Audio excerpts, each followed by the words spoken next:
So what I propose to do and talk to you today is about Edith Stein, and I give you an introduction, a very brief introduction to some of her ideas and her person and so on. I want to start off by talking about what is phenomenology. This mystical term, because maybe some of you who have done philosophy have never really had exposure to what phenomenology is as a practice and a philosophy in particular. I want to then talk about Edith Stein, her philosophy and contributions, so I won't give a biography, but more explain what I think are her philosophical contributions. And I think these are some of them anyway. Her take on the phenomenological method itself, the defense of philosophy as a practice and as a science, her discussions of psyche, nature, time and space, gender and sex, the defense of history in phenomenology, and her social ontology, and topics like empathy, intersubjectivity, and all the constituents of a broader social ontology. I then want to just talk about some of her key ideas that are relevant to this course, subject, self, and person. And then I want to just do a little bit of philosophy with you, think about the challenges she poses in the contemporary world, and perhaps some of the critiques and shortcomings that one can find in her philosophy, and what she challenges us to do, how we can challenge her, and perhaps develop, let our own philosophy evolve, okay? So this is what I propose that we do today. And I know I only have about a half an hour, so I'm going to just quickly go through these ideas with you. So for those of you who don't know what phenomenology is, and for those of you who know what phenomenology is, I apologize, because it's a strange kind of being in philosophy, but a very interesting one. It's a reformulation of what philosophy can do, what kind of knowledge philosophy has access to, and why it's meaningful. So phenomenology is really the study founded by Husserl, Scheler, Geiger, about the turn of the 20th century. It is the study of consciousness and what appears in consciousness. So what? You have Hegel, you have Kant. Why do you need Husserl, Edith Stein, and the whole realist school of phenomenology? You have to put this in context. At the turn of the 20th century, science really becomes, there's a new discoveries in science, new methods in science, really challenge philosophy. Philosophy, and this stems from Kant, philosophy has to rethink itself, what kind of knowledge it can offer. And phenomenology claims that by studying the contents of consciousness, what appears in consciousness, you have access to certain kinds of objects or things that aren't necessarily accessible by pure empiricism, positivism, or psychology. There are phenomena, objects, things in the world that can only be accessed through the study of consciousness and what is given in consciousness, and not reducible simply to empirical or psychological experiments or data. What things? Things like community, things like intersubjectivity, things like law, things like judgment, logic, those kind of beauty, ethics, values. Those things are not always empirically verifiable. You can't necessarily always measure those things. You need something else. And this is where phenomenology comes in, and this is where philosophy comes in, because it can capture aspects of reality that escape traditional empirical and psychological ways of thinking. Good? As a way of just situating the problem. Edith Stein is a student of Edmund Husserl, one of the founders of the phenomenological movement. She's his assistant. But Edith Stein, sadly, the way she was received for a long time has often been as Husserl's assistant. But if we read closely Edith Stein's philosophical corpus, especially her phenomenological corpus, which consists of 4 large texts: the treatise on empathy, the treatise sadly translated in English as the philosophy of psychology and the humanities, treatise on the state, and her Einführung in die Philosophie.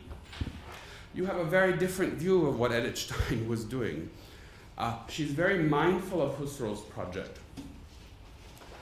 But as she develops her phenomenology, it becomes clear, like all the other phenomenologists, she has her own view of what phenomenology is. She has her own method, and it's all derivative. It uses other people's ideas, but it really is her unique system. And this, of course, was eminently frustrating to Husserl. He found what she proposed unacceptable in many ways, because it compromised Husserl's desire to have a pure, transcendental phenomenology, which he was very committed to. That is to say, a phenomenology that is removed from the empirical, right? So there's this notion of the purity of phenomenology. Edith Stein is really receives the early Husserl and reworks him in a very interesting way.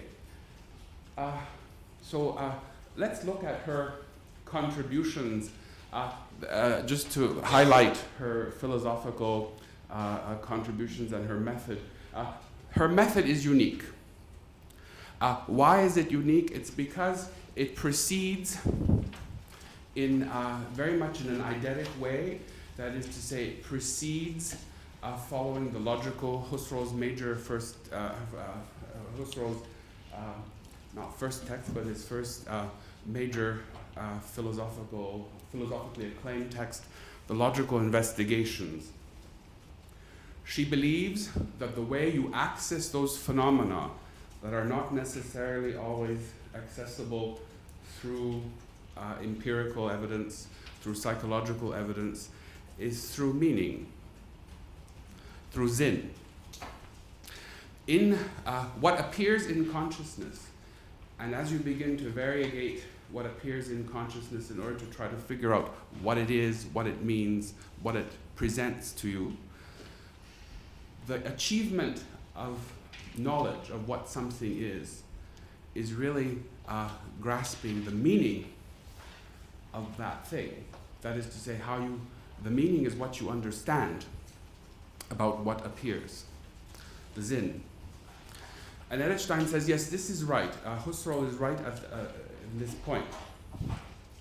But in the Logical Investigations, as the title suggests, the focus of Husserl's project is really what the mind can do in order to achieve that sense. Husserl's emphasis is on logic.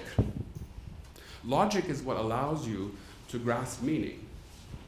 The relationship between parts and wholes, different kinds of judgments, apophantic versus indexical statements, and so on. So you have all these different logical tools that allow you to grasp the meaning of things. Edith Stein says, yes, this is true.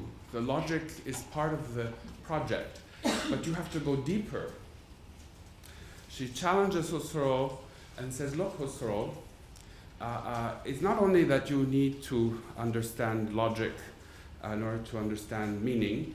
There are other structures at play that make meaning possible. And what are they? For Edith Stein, you need the psyche, that is affectivity, feelings, bodies attached to psyches. These are all empirical realities. They're not transcendentally pure, right? It's very hard to have a psyche that's transcendentally pure, right? So she believes that you need psyche. You need a robust account of nature, because logic is not set in a vacuum. Logic is set in the world, people doing the work, and so these people are physical beings. You need accounts of time and space and corporeality, physicality, and so on. You need account of history. You have to somehow make give some account of time as it's lived through culture. You can't simply abstract. Mathematics, even the history of mathematics and the laws of science, unfold in a historical way. And this is very important for Edith Stein. She says what also conditions the possibility of any kind of meaning making and meaning grasping are things like your embeddedness in social relationships, social ontology. So you need to account for empathy, intersubjectivity, structures like the mass society, the community, and the state. These are all very important for Edith Stein. And she says you also need, and this is very relevant for our center here, you have to take into account how people are embodied, how their psyches are shaped, how their spirits are formed by looking at gender and sex. Edith Stein is really the first phenomenologist. Other phenomenologists would have dealt with the question of gender and sex very passingly. Edith Stein has a sustained account of gender and sex from the late 20s all the way to the late 30s, mid-30s. And she mixes that account with classic phenomenology, but she infuses it with theology and other aspects. But it's there. She has an essential structure that she wants to talk about. For example, she'll claim that in empathy, with Einfühlung, empathy, its strongest manifestation, she claimed, she's an essentialist, but with a twist in her feminist, in her gender, in her discussion of gender and sex. She claims that women are more capable of empathy than men. There's something structural, she argues, that allows them to be this way. Feminists of a later generation will accuse her of being an essentialist, but there are feminists of that same generation that will come back and say, look, she's talking about types. There's a strong typology in Edith Stein. That doesn't mean that the essentialism is necessarily one of universal force, necessity, and so on, that limits. She's abstracting out and says, look, there is this type, and there are many types and many expressions of this kind of proclivity, but in her mind, it's there. Not always, but I mean, she would say, yes, that's true. But sometimes... yeah, that's right. It's provocative, it's there. The important thing is that it's there, and you have all kinds of qualities that she ascribes in her discussion of gender and sex that really condition for her what meaning making is. If you're a Husserlian, and you're a transcendental Husserlian, you can't talk about these things. You have to talk about what is pure, separate from empirical reality. That is to say, those things that are not conditioned by time and space and bodies, things passing. You have to talk about things that are akin to mathematical, to mathematics, to the laws of physics, those conditions. So a subjectivity, if you want a subjectivity that's transcendental, it has to be purged of any kind of mixing with empirical historical reality. Stein says, basically that transcendental project is a very limited project. You need to go back to the eidetic phenomenological tradition that can give an account of how all these different things come to condition meaning making.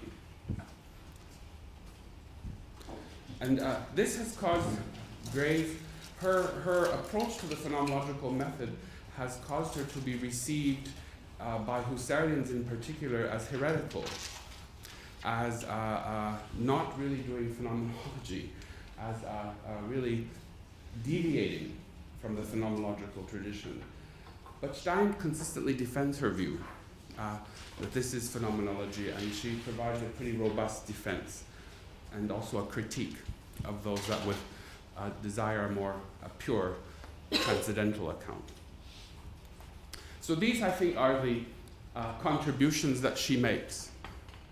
And if you look at her correspondence with Roman Ingarden, with those in the circle about Husserl, as she's editing and preparing his texts, it's these themes that keep coming up, right? There's no nature in Husserl's transcendental phenomenology. There's no real account. Yes, Husserl talks about nature in the Nachlass, but in his published works, it's not there as a robust concept in any kind of way. Neither is history, neither is social ontology. These things, of course we find these things in Husserl, but you don't find them in the logical investigations. You don't really find them in the Cartesian meditations in any kind of sustained way. And you don't find them in Ideas 1, for sure. Ideas 2, Ideas 3, yes, those are the texts that Edith Stein put together and then kept rejecting. No, no, right? So you see the tension between the teacher and the student as they try to develop different kinds of approaches to phenomenology. So I know this is very gross, quick. You have to believe me, I just throw it in there. But just to give you a flavor of what's different about her compared to Husserl, I hope that that's clear. By the way, if you have strong objections at any point, you should just raise it and we could deal with it, or we could do it at the end. So I'm very open to that kind of criticism. So, the course that we're doing this year is looking at the concept of self, subjectivity, and person. And these things, they really are, phenomenology is ideal as a method for trying to figure out what these things are. It's not that other fields don't have concepts like the self, the person, and the subject. Many fields can tell you what the self, the subject, and the person are. For example, the philosopher Roberto Esposito, who's widely acclaimed, all of his books are everywhere in Munich and Berlin and so on. Esposito is obsessed with the notion of the person. And he slams, he takes Edith Stein to task and says, this phenomenological approach, as it is highly developed in the philosopher Edith Stein, it's terrible. Because what it does is it abstracts out and metaphysicizes, makes metaphysical something concrete like the person, which law, if you look at the fields of law, he says the person is very defined in a different way. In law, the person is defined, in the Roman law, in the Digest, for example, Esposito tells us the person is defined as someone who owns something or someone. You are a person under law if you own something, property. Edith Stein's like, no. This kind of discussion, this cannot, she's a daughter of the Enlightenment. A person is a universal structure that everyone has, and it is not defined by what you own in the law. The Canadian Constitution, for example, in its early formulations under the British North America Act, defined the person as someone with two rights: the right to movement and the right to a life. Basically, that's it. The right to movement was about making money, that you could trade across the provinces. This is a very minimal notion of person.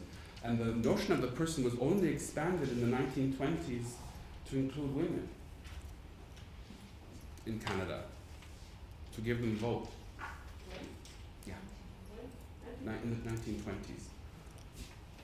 So women couldn't vote because they weren't persons under the law. So you see how the law, this is why the notion of the person in the law is a frustrating notion for the philosopher.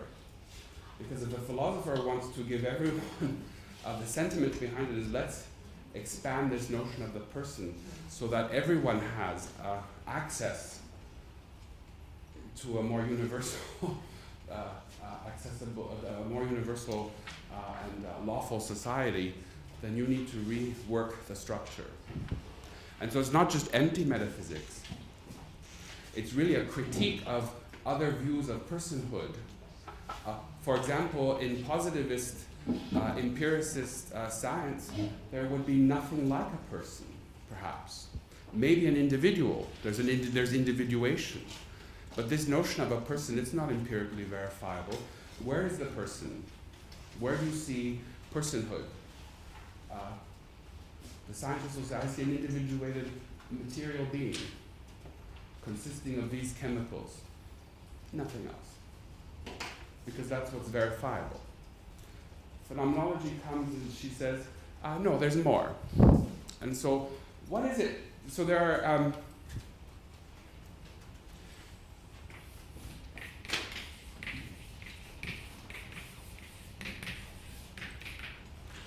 there is something like a human being. This human being, if we're going to describe it philosophically and phenomenologically, this human being consists of various aspects. These aspects are intertwined, yet distinct, and three of the most fundamental defining aspects of what it is to be a human being. All human beings, not just that own property, not a certain class, not a certain sex, not a certain group, everyone, is that every human being has these three aspects to themselves. And these three aspects intertwine and are phenomenologically accessible. So let me just briefly tell you what these are, and then maybe I can, I won't do the actual phenomenological reduction with you, but ask you to maybe think about whether it's true that these things exist in you and in others, and whether you can grasp them in consciousness, whether these things actually exist. She says, following Husserl, that every human being is a subject.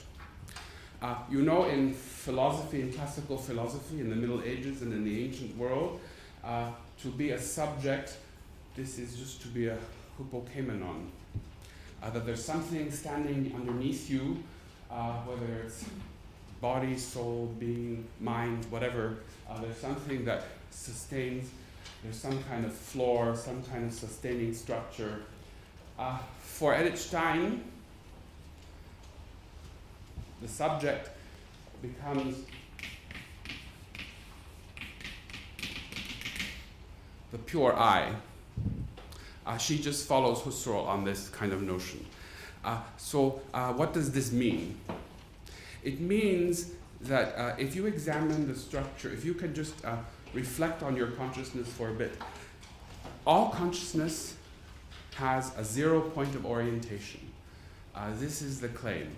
That, and what does this mean? It means that if you examine how consciousness functions, I don't care what's in your consciousness at the moment, whether you're bored, you're interested in the microphone, my blue shirt, the lecture, whatever the content is, there is your focus. You're focusing, there's some kind of idea that there's this I, this pull around which consciousness moves. So consciousness is just not plain. It's not that you just have objects. The objects appear in a certain way, in a flow, in a unified manner, and they're moving around some kind of pole. You don't see it. You can't see the pure I, but there's a directionality, a flow that's there. And Edith Stein says, it's not like Hegel that says you need the other to show you that there's an I that resists and there's force. She says, no. It's just that when you bring another in reflection, whether another person or an object, this I just stands out. It's not that there's this determination of pressure and fighting the struggle to the death, as Hegel says, no, at the beginning of the phenomenology of spirit. So there's this pure I of consciousness. I think that's true. unless you're a very good Buddhist and you can completely annihilate all content, most experience would be seen. You would experience consciousness in this way. So this is what this is what is underneath. This is what subjectus, what is thrown under, subjectum, thrown under your conscious life and your existence for Edith Stein. This is something that is given, something that is immediately grasped, certe ac vere, as Descartes said. This is there in the same way, clear and distinct and evident. Okay, if you're a positivist, you're going to say, oh, it's just a construction, or maybe you have that temporarily, but you can't tell me it's always there. And she'll defend it. She'll say, yeah, it's always there. And she has lots of, she considers all kinds of aspects, all kinds of structures to kind of defend this possibility. She follows Husserl on this, in this regard. The self. What is the self? The self really is a structure of immanence. It is the, she describes it in essentially 5 different ways. The self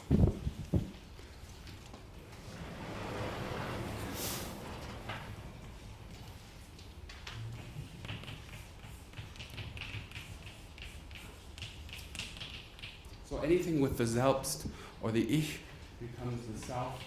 So we have Eines, Meines, meine Eigenheitssphäre, meines, all these kind of adjectives. It is reflection.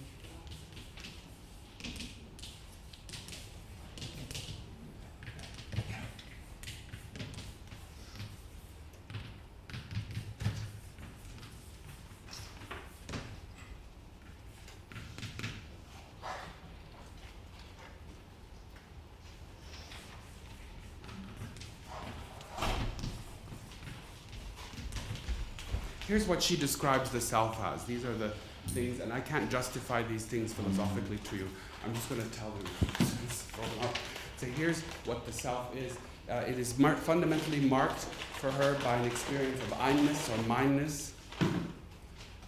It is reflexive.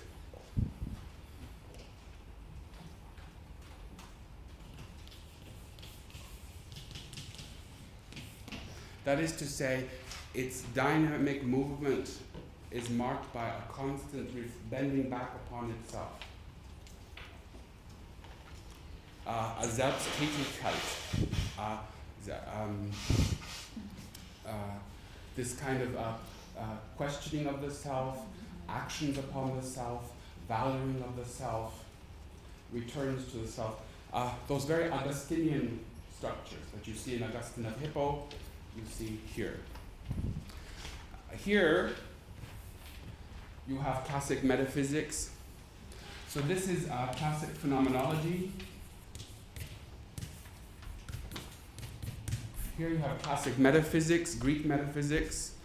The I as the self-same, right? The classic definition of being, that which is identical with itself, as something is identical with itself, and as it exists, its having been becomes what it is.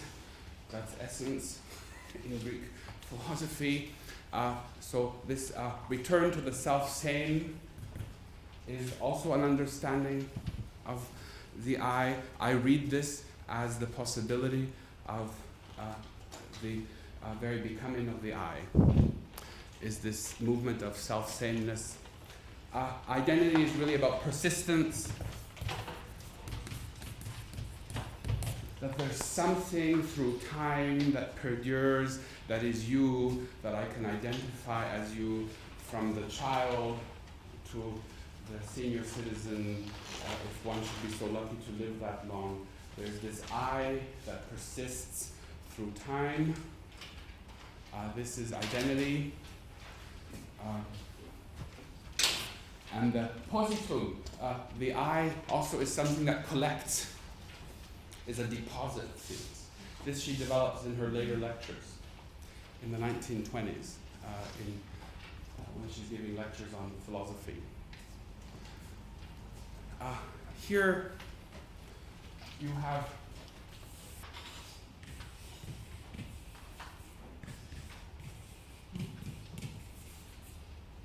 the I here, the self, is immanent, but it has some openness to the outside.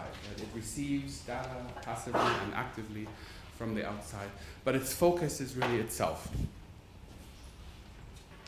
The person, by contrast, is really defined by 4 things. I like lists. I'm sorry. So I keep making lists of things. I think it helps people understand. A person for Edith Stein is marked by the experience of a fundamental unity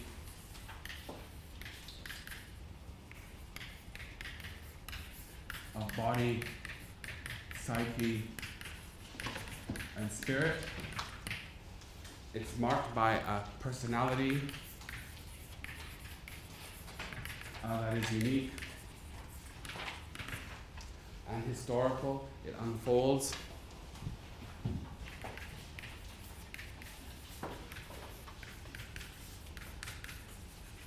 There's character.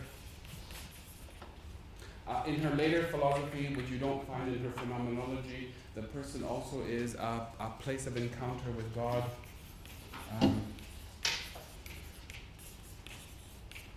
I won't talk about that. I don't.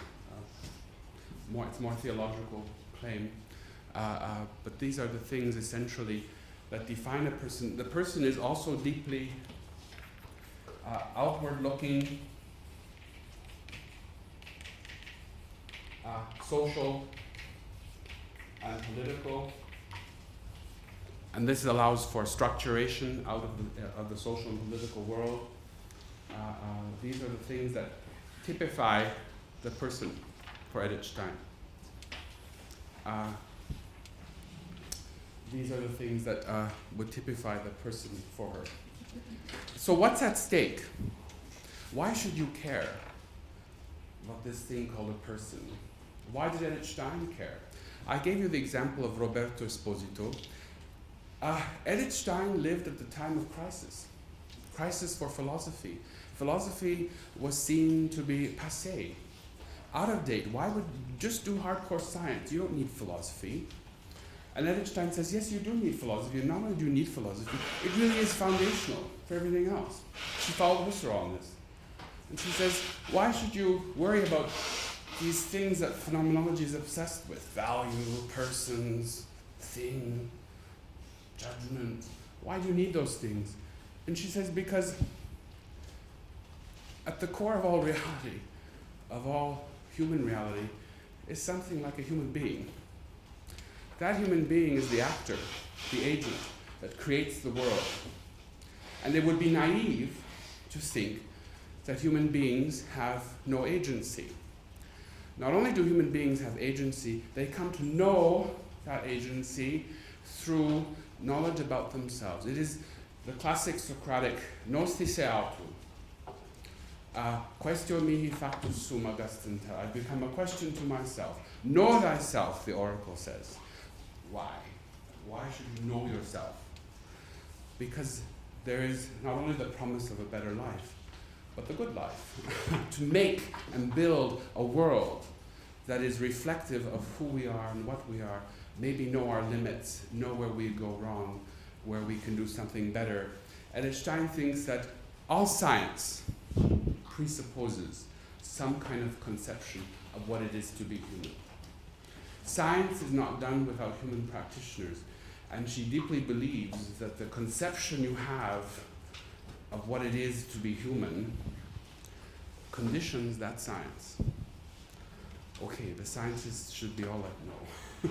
You can bracket and she says, no, you need to understand these basic structures in order to build that sense of science in a meaningful way. as we move into a more technologicized world, as we move into a more scientifically world, as you move into a more biopolitical world, Foucault, and so on, where the question of the individual human being seems to be pointless because we're dealing with massive populations. Edith Stein perhaps is a way to remind, to maybe re-enter the biopolitical debate and say, look, there still is some kind of ground that is deeply personal, deeply subjective, deeply entrenched in a concept of the self that we should be mindful of before we so easily just give it up and go to mass scale conceptions of humanity, or like a pragmatism with no kind of concept of humanity. I think this is what she's trying to defend. In a way, like Husserl, like Heidegger, like all these people struggling at the 20th century, science alone is not enough. You need communities, you need a person, you need these kind of individual structures to make life more meaningful, also to have a more, I think, all these phenomenologists, they're deeply Greek. They do believe in the hope that philosophy can make life better. You can flourish with this kind of self-knowledge and self-critique. I think that she fits within that tradition as well. I think this is why some of the things that she wants to defend are these kind of seemingly abstract things. So I'll stop there. And I'm open now for questions and challenges. So Rodney, you can... Thank you very much, Antonio. Thank you very much for this wonderful lecture, for the clear lecture. Let me be a bit provocative. Good, okay. So, we all know that Edith Stein, let's say, the philosophy has enormously developed. You know, it has various stages, and she changes her mind in various directions. Yeah. And so, I don't want to go into the gender issue now, because we know she developed, she changed her mind, but you know, and I know it was not the topic you talked about, sorry for that. But did she have, or what is your idea of Edith Stein's concept of the spirit and the function of the spirit in its development as a person in the middle time of her political writings? So I think that it's very present, and I think that is I forgot to. Part of being a person is essentially spiritual. Yes. Geist. Yeah, it is very important. Thank you for that. Geist, really, she follows the classic German tradition. Geist, for her, following Husserl and others, really refers to three essential aspects that define it. Reason, intellect, the movement of reason and intellect. Freiheit, freedom, understood as the Ich kann, which means that there's a radical possibility of undertaking action. You will it. This is the will that is lived through the body and moved by psyche and spirit, right? And I think it also crosses into motivation, which means that you have a value structure and an affectivity that is in the body, that is spirit. Right? These are the three aspects, I think, that define Steinian spirit. The person really is essentially typified at its highest point as spirit. And in the state, the state is not a person, but it is person-like. But what makes the state a state? It's the relationship between the lawgivers and the lawmakers. The state is not an entity, it's a relationship that is phenomenologically lived in a people's solidarity one with the other. And the law is essentially a spiritual undertaking for Stein. Gesetz, like the Rechtigkeit, is really that. And so I think that the state really does come into this whole aspect. And I agree that you cannot talk about the person without this spirit. But we'll talk about that this afternoon. Yeah, but thank you for reminding me. I'm not sure if I may add something. Could you say something on the development and change within her? Because I'm knowing mostly and solely, I must admit, her political writings from the middle time in her career.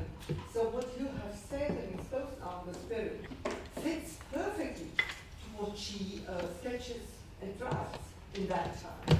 The spirit that makes political action, that it is the spirit, is the person that creates the unity, that creates the community. That's right. Completely different to what Garibaldi is saying. That's right. Yeah. Absolutely different. But then she's then going and turning into this other spiritual Yes. elitism. So The state disappears. The people can exist, but the people, so the state as a structure disappears in the Münster lectures. The state is no longer, she has a social ontology in the Münster lectures, but the state is the one thing that disappears, and you know what replaces it? So a more robust notion of the people, understood as the people of God, which means we're all people, really. So we're all, and that means you have a culture, it means that you have a bond. But then she introduces and defends this strange notion. Instead of the state, she puts in this notion, this idea of the universal human community, which is a very specific thing in her philosophy. So she's mindful of what's going on. The state has and collapsed. where are the bad ones? We all understand that she says at a certain point there is no state. But where are the bad ones? The bad states. No, the bad people. The bad This is a real problem for Edith Stein, because she never focuses on she'll make these passive references to frustrations, bad examples, but radical evil, the evil understood in Hannah Arendt as superfluousness or as banality. Because she wrote No, she saw it firsthand, all the evil. Whether in the First World War, she's very mindful as she's giving these Münster lectures, she knows what's coming. And yet she refuses to go there. So why? This is a very deep question. Why would Edith Stein not talk about these things? Is she just simply naive? Is she simply not, I think she, I see her as a kind of, let's focus on hope, on possibility. So maybe this is a naive project of the Enlightenment, because she's a daughter of the Enlightenment more than anything else. And you're like, all right, maybe this is the good side of the Enlightenment, but is part of it. But obviously, given the history that's there, how can you be so not saying it? So when I teach Edith Stein, my students, especially my graduate students, they always come with this question, what about all this ugly stuff of humanity? And especially she knew about the ugly stuff. She lived it from a child on. So what is it? And I think it would be, I don't think you can just say she's just silly or unintelligent or naive. I think she makes a choice. It's a Stellung. She takes a position. Okay, like all phenomenology, she takes a position. Let's talk about, maybe we could avert evil by talking about the more hopeful structures. I don't know. It's one strategy.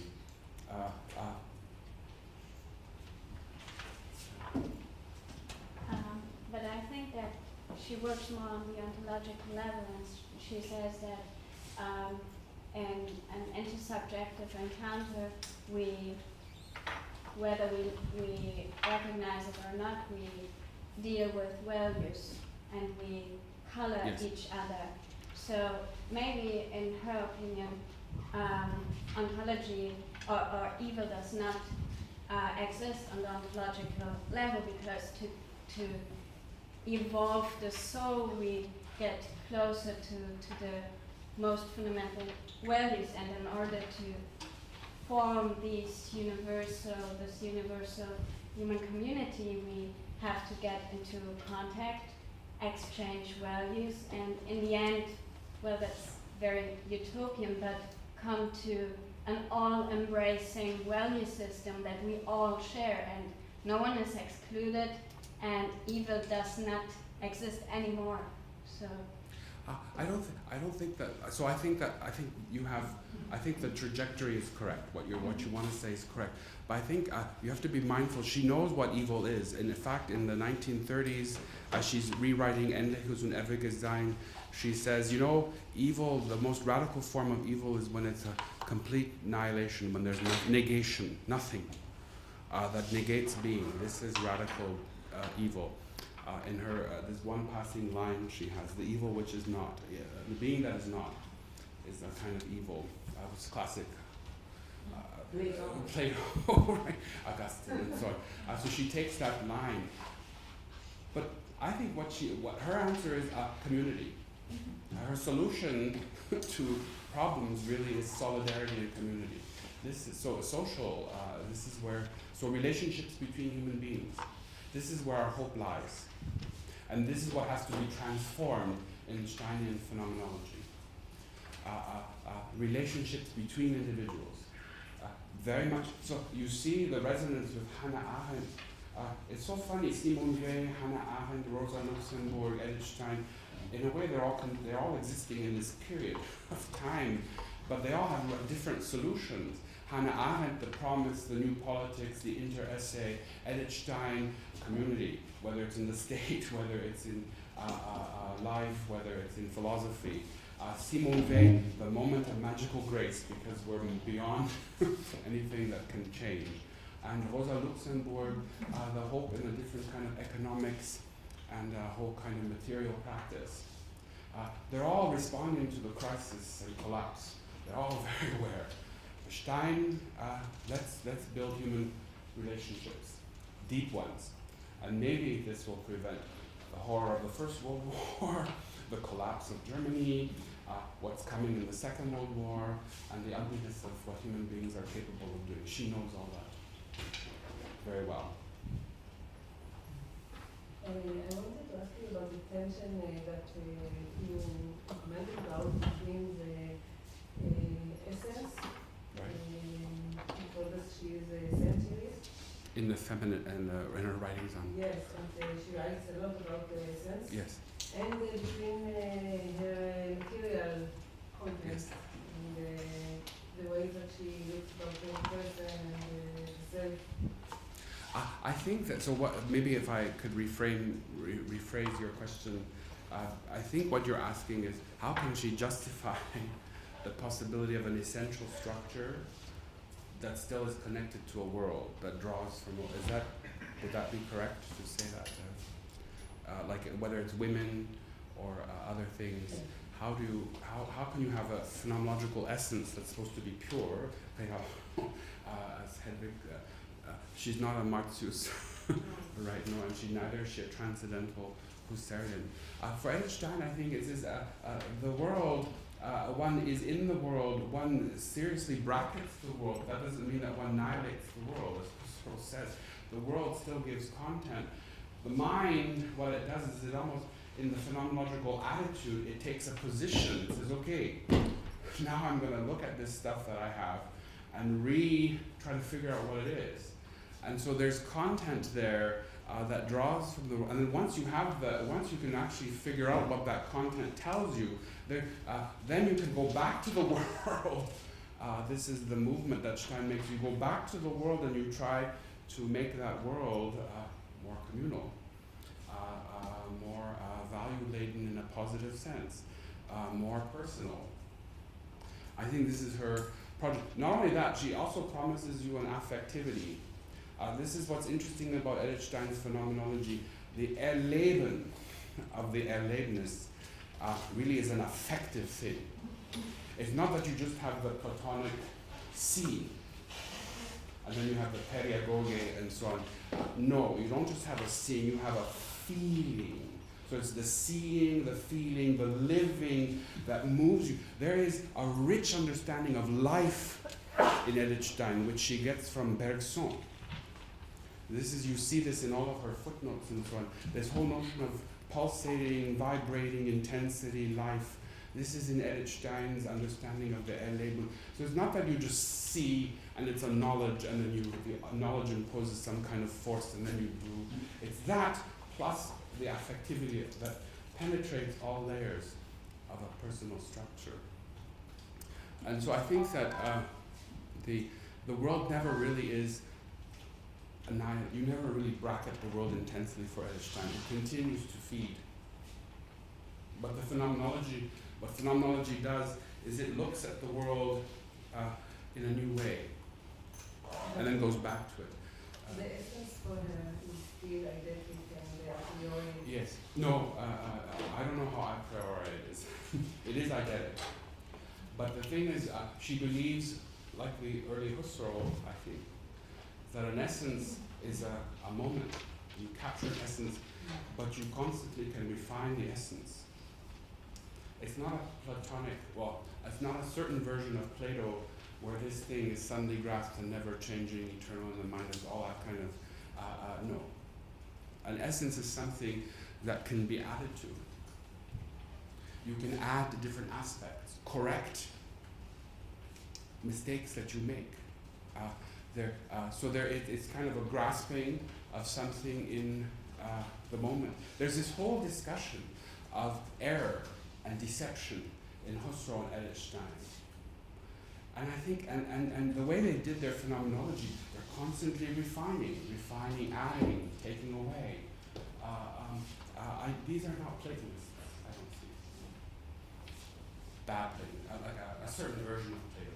Because, I want to defend Plato. I don't think Plato's so naive. But that kind of popular Plato is not the project here. Thank you. It's really so clear. Thank you. Presentation of phenomenology and each time we all know that so much mist surrounds us in this writing, and you put it so clearly. Thank you. I just want to ask you for your personal opinion for her choice to, in a way, to withdraw the world and become none. I mean, this is also, she said also in her, my life, my name, family, and all the letters, that she always from the very beginning of her childhood felt that she will be somebody. Oh yeah. That she was very convinced. Something which is unique, which is outstanding, and so special. But finally, she would grow the world. Yeah. I see it in two ways. I see part of her withdrawal from the world is negative. You can see this by what's going on as she converts, as she enters. These are very, as she's held back from habilitats.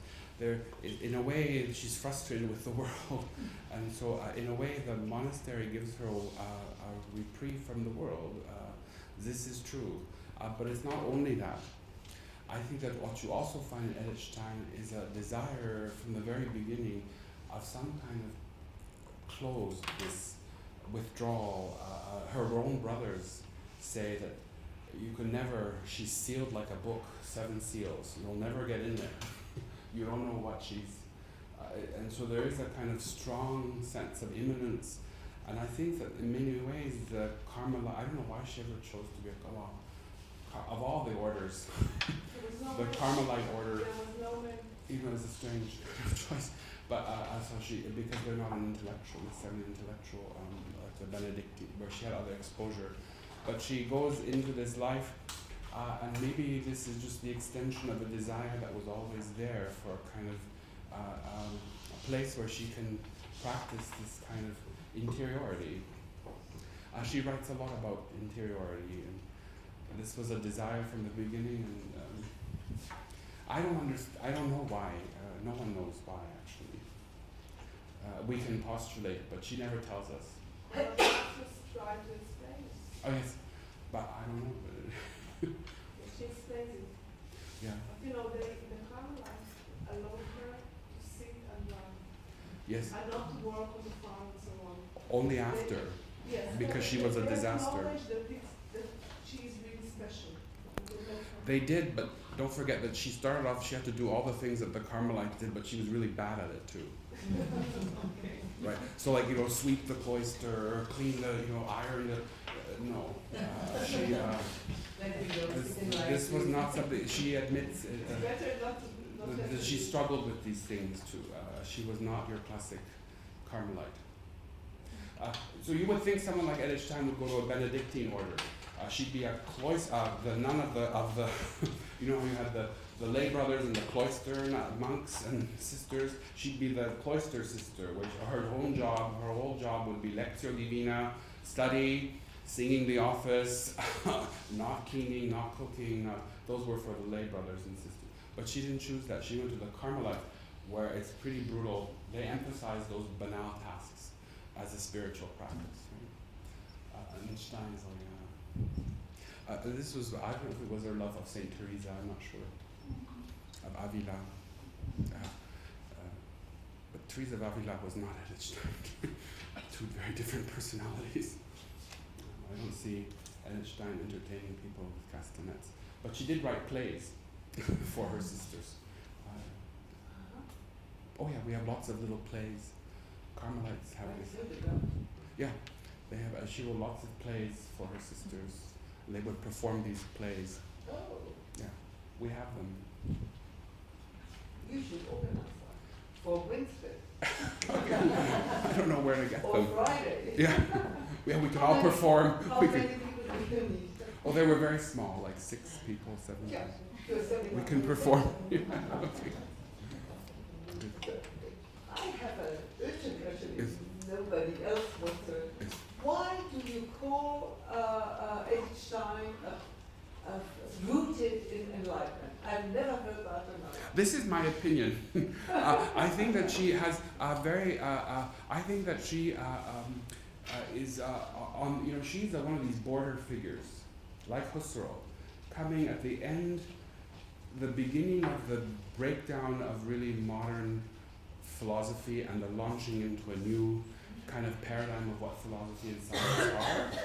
And I think her tendency is really to defend what is positive about the Enlightenment, the rationality of autonomy, Kantian autonomy, Selbstständigkeit, all these kind of things that are very classically associated with the Enlightenment. Edith Stein will defend. Solidarity, more 19th century, okay. Yes. Yeah. I agree. But value system, yeah. She is. I think Husserl is the last thinker of the Enlightenment, and I think that she is very faithful to this project, and I think that she is going to defend it. This is my theory. I don't know if it's right. That's how I read it. You don't see, Edith Stein is not about the breakdown of unity. Edith Stein is not about kind of the rejection of reason. It's not about the complete liberal, 19th century liberal rights person. All these discussions. Yeah. Project of freedom. This project of freedom and rationality and autonomy. Individuality that is thick and robust. This is Stein. It's not like the fragmented self that doesn't know who he or she is, that really is overpowered by structural forces of society. It's like, no. That project comes later. I don't think she'd be happy with the turn in philosophy, or one section of that turn in philosophy.